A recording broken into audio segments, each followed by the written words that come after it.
हो पाया कि सरकार नहीं चाहती थी कि मूलभूत सुविधाएं जनता को मिले और ये चुनाव हो, लेकिन ये माननीय उच्च न्यायालय का कड़ा रुख होंगे। इसलिए भारतीय जनता पार्टी को आज के दिन में सिर्फ और सिर्फ जनता के बीच में जाकर के भी मिलना है, क्योंकि वो लोग हर सुख दुख कार्य छोटी बड़ी सारी चीजों में भारतीय जनता पार्टी के जो कार्यकर्ता है वो हमेशा उनके बीच में आपको नजर आते हैं। कुछ दिनों पहले जब विधानसभा का चुनाव हुआ था उसमें एक जेएमएम की जो है पकड़ देखी जा रही है। सरकार ज़्यादा विधायक उनके जीत का है, भाजपा की शहरी वोट है, लेकिन शहरों में किस तरीके से जो माहौल है लगता है कि वो कायम रहेगा आप लोगों का, क्योंकि पिछली बार जब रघुवर दास मुख्यमंत्री थे तब चुनाव हुई थी, आशा लकड़ा मेयर बन के आई थी और लगता है कि जो समस्याएं हैं वह दूर हो पाई है, जहाँ रांची को पहुँचना चाहिए था वहाँ तक पहुँच पाया है। में बहुत सारी चीजें जब भारतीय जनता पार्टी की सरकार थी तो परिवर्तन हुए, निश्चित ही हुए हैं, लेकिन जब भारतीय जनता पार्टी की सरकार हटी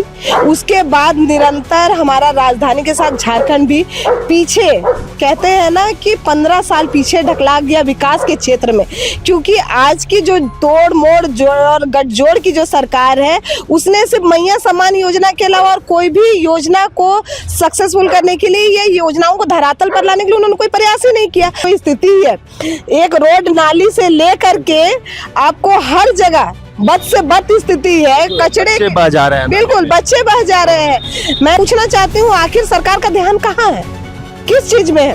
अगर सचमुच वो शहरी निकाय की जनता को कहते हैं कि हम उनको सुविधा देना चाहते हैं और इस चुनाव में उसका ढोल पीटते हैं तो उन्हें तो शर्म आनी चाहिए, क्योंकि 2 साल से तो भैया आपने राजधानी को बिना स्थानीय जनप्रतिनिधि के रखा, बिना पार्षद, बिना मेयर, डिप्टी मेयर के रखा। जी ईवीएम से चुनाव नहीं होंगे, बैलेट पेपर से चुनाव होंगे, दलगत नहीं होंगे, कांग्रेस जेएमएम आपस में ही, बीजेपी हैं, कई सारे प्रत्याशी आएंगे मैदान में। कैसे देखते हैं बैलेट पेपर से जो चुनाव हो रहे हैं, कितना वक्त लगेगा इस? तो नगर निकाय चुनाव की जो है डुगडुगी बज चुकी है और बता दें कि आज से नामांकन प्रक्रिया भी शुरू हो गई है। इस पूरे मसले पर बातचीत करने के लिए हमारे साथ भाजपा की नेत्री रोशनी खलको है और सबसे प्रबल जो है उम्मीदवार मेयर पद के लिए मानी जाती है और आप देख रहे होंगे कि पिछले कई दिनों से हर चीज़ों में, हर कार्यक्रम में सक्रिय है। हालांकि आपको यह भी बता दें लगभग 3 से 4 साल तक जो ये निकाय चुनाव नहीं हो रहे थे उसको लेकर हाईकोर्ट में जो केस चल रही थी उसकी भी खुद जो है लड़ाई लड़ रही थी कि चुनाव जल्द से जल्द कराए जाए और इन तमाम सवालों को लेकर, हालांकि ईवीएम से इस बार चुनाव नहीं होंगी, बैलेट पेपर से चुनाव होंगी और लगातार यह भी सवाल भाजपा उठा रही थी कि जो पॉलिटिकल पार्टीज की जो प्रत्याशी होते हैं उनको लेकर पिछली बार जब रघुवर दास की सरकार थी, मुख्यमंत्री थी तो चुनाव हुई थी, लेकिन इस बार बैलेट पेपर से चुनाव होना है, दलगत चुनाव नहीं होना है। मेयर के लिए जो है बैलेट पेपर से चुनाव होना होगा और डिप्टी मेयर जो है वार्ड पार्षद मिलकर चुनेंगे। रोशनी जी, कैसे देखते हैं इस बार का चुनाव? आपने तो कई सालों से केस लड़ा और अंततः जो है केस का नतीजा सामने है, अब चुनाव होना है, नामांकन प्रक्रिया आज से शुरू हो गई है, कैसी तैयारी है आप लोग?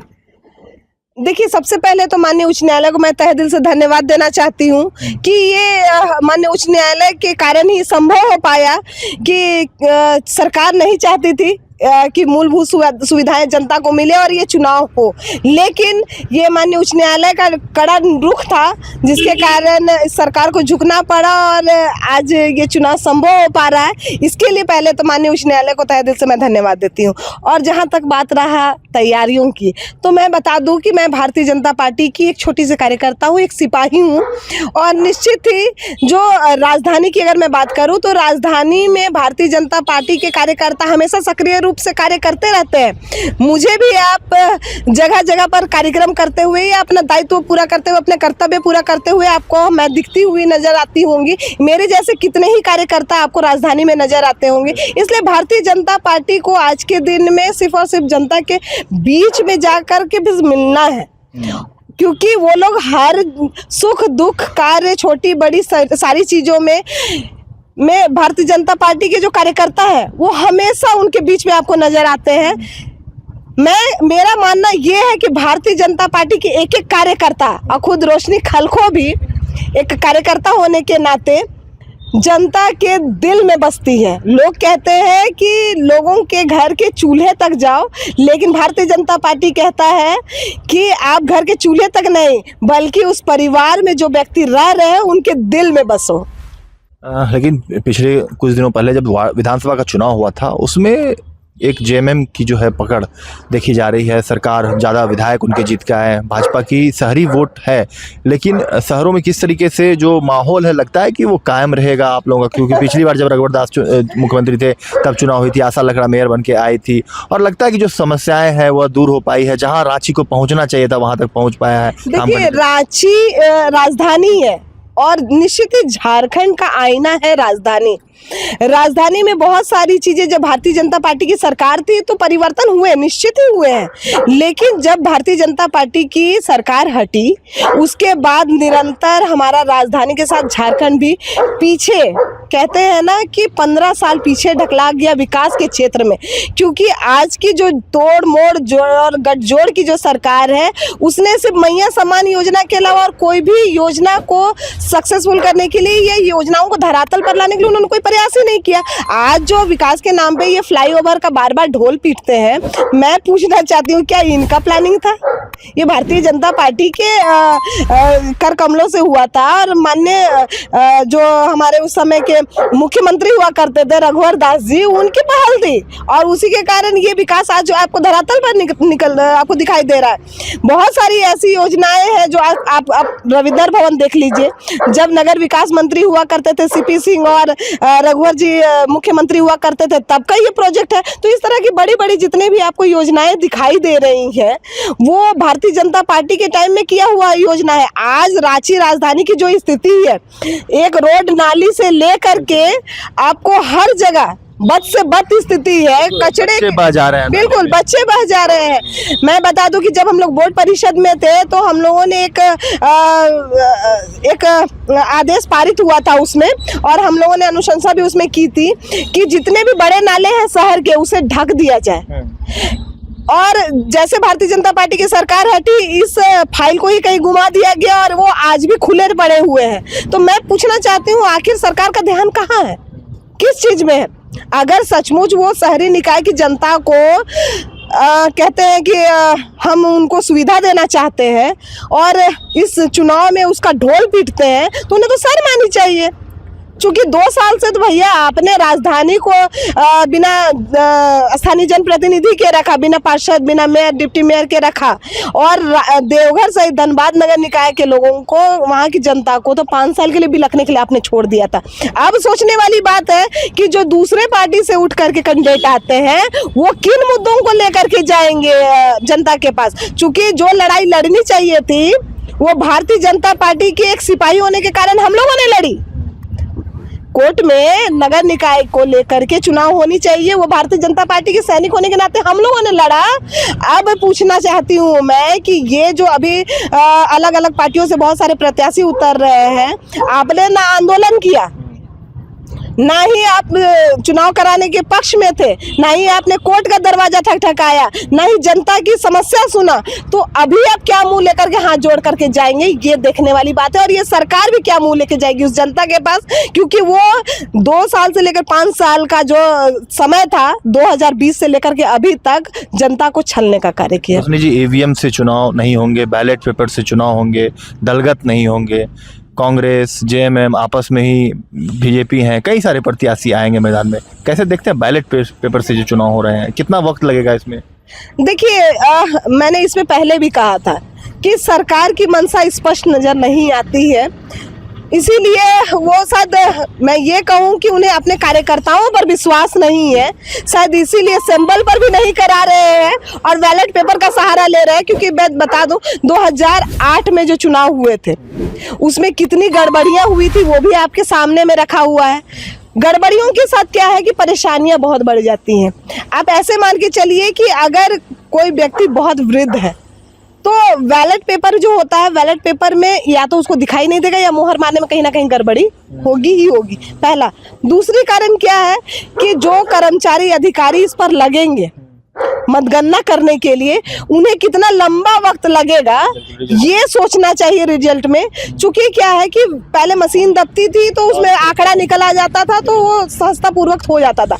अब एक एक बैलेट पेपर को साइड में रख करके उसे गिनना ये कर्मचारियों और अधिकारियों के लिए भी एक चुनौती होगी। और वहाँ जो कार्यकर्ता, मैं सिर्फ एक पार्टी की बातें नहीं करती हूँ, जितने भी कार्यकर्ता होंगे, जिस पार्टी के भी लोग रहेंगे, ये जितने भी प्रत्याशी होंगे, सारे लोगों के कार्यकर्ताओं को बहुत परेशानी का सामना करना पड़ेगा। क्योंकि उस वक्त देखिए जब 2008 में हुआ था तो हम लोग भी उस चुनावी मैदान में थे, तो हम लोगों ने देखा था कि 4-4 दिन 5-5 दिन काउंटिंग हो रहा है, लोग वहीं खा रहे हैं, वहीं सो रहे हैं, कितनी असुविधा हो रही है। तो वही हाल इस पर भी होगा।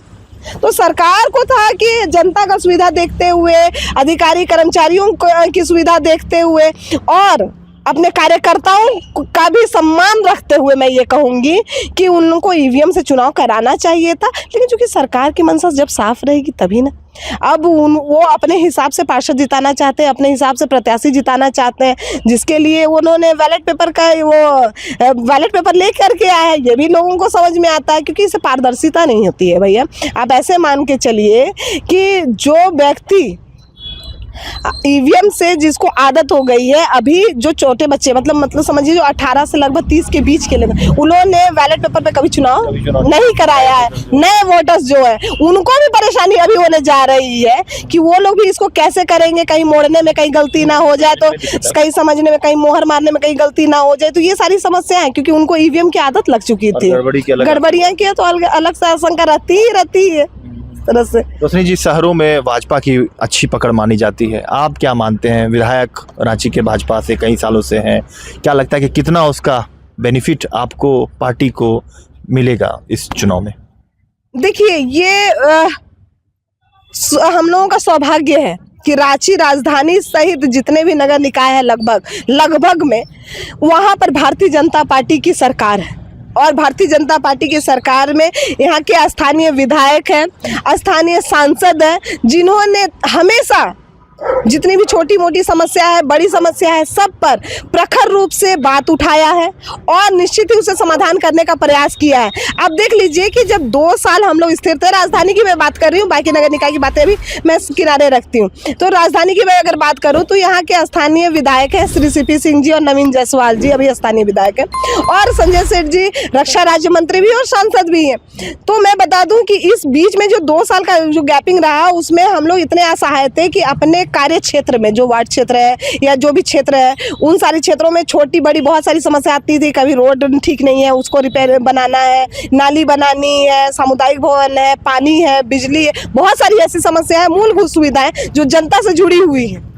अब उन समस्याओं का समाधान करने के लिए चूंकि स्थानीय प्रतिनिधि तो है नहीं, कोई कौन करेगा। तब ऐसी स्थिति में जो स्थानीय विधायक है उन्होंने भरपूर सहयोग दिया और निश्चित ही आपको पूरे राजधानी में कार्य दिख रहा है इसका। इसीलिए कहीं कहीं जहां पर रोड कोड़े जा रहे हैं, गड्ढे हो गए हैं, वो आपको बनते हुए भी नजर आ रहे हैं, सिर्फ इसलिए क्योंकि यहाँ भारतीय जनता पार्टी के विधायक और सांसद, मैं तो तहे दिल से उनको धन्यवाद देती हूँ कि उनके कारण ही ये जो नारकीय स्थिति चुनाव नहीं होने के कारण ये गठजोड़ की सरकार ने बना दिया था, उसे भारतीय जनता पार्टी ने पाटने का काम किया है, उसे संभालने का कार्य किया है। तो निश्चित जनता देख रही है इन सारी चीजों को कि कौन मेरे लिए दुख सुख में खड़ा रहता है। और आने वाले दिनों में मैं तो ये दावा करती हूँ कि आने वाले दिनों में भारतीय जनता पार्टी पूरा 48 नगर निकाय में भारतीय जनता पार्टी की सरकार होगी। नाम को लेकर कब तक घोषणा मुहर लग जाएगी और नामांकन कब कर रही है रोशनी? देखिए, नामांकन की बातें हम लोग संगठन पर छोड़ देते हैं कि वो जब देंगे कैंडिडेट, उसके बाद फिर वो ही तय करेंगे कि कब घोषणा होगी और कब नामांकन होगा और बाकी प्रक्रियाएं कब होंगी। समय कम है अचानक। बिल्कुल, वो संगठन के लोग तय करेंगे, इसके लिए रोशनी खलको उपयुक्त व्यक्ति नहीं है। चलिए, तो ये थी हमारे साथ रोशनी खलको, प्रबल दावेदार है मेयर पद के लिए, और जिस तरीके से कोर्ट में जो है केस भी लड़ी है और अब जो है चुनाव होना है। चुनाव में मुद्दे कई सारे हैं, पार्टियां, प्रत्याशी कई सारे होंगे, लेकिन चुनना जनता को है। आप पर यह छोड़ा जा रहा है कि आप जो है किसी अच्छे जनप्रतिनिधियों को चुनते हैं, कौन आपके सुख दुख में, समस्याओं में हमेशा साथ रहे, वह आपको तय करना है।